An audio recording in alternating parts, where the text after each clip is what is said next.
Tomorrow, the U.S. Senate will have a very significant vote on a CR, a 6-month CR.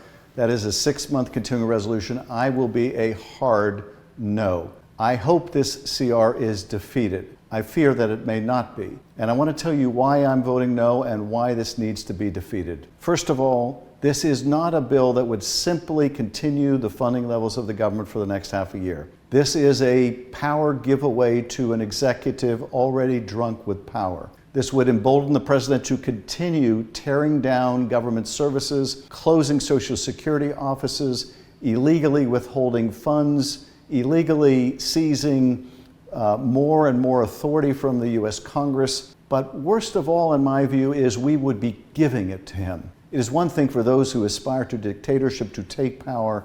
It is another to knowingly give it to him.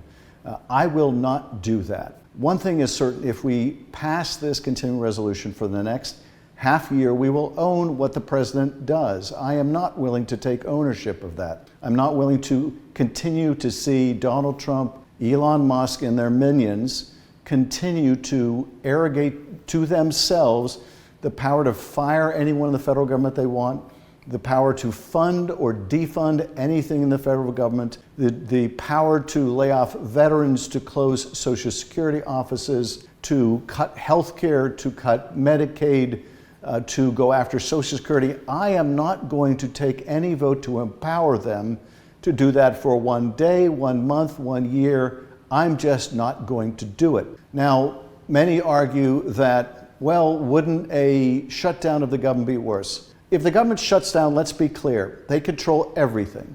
They control the House, they control the Senate, they control the White House, they control the Supreme Court.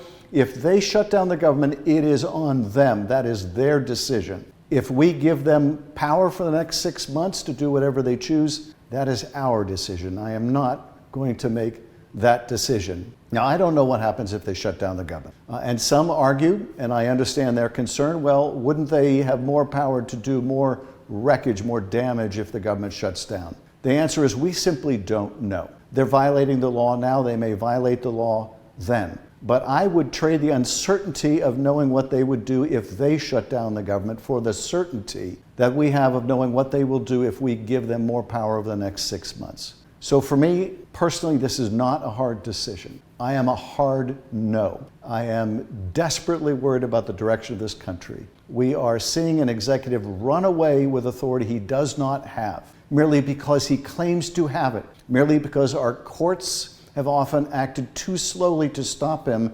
And now, if we go along with this, because we are willfully and willingly ceding him that additional power. I will not go there. I'm voting no. I urge all of my colleagues, vote no.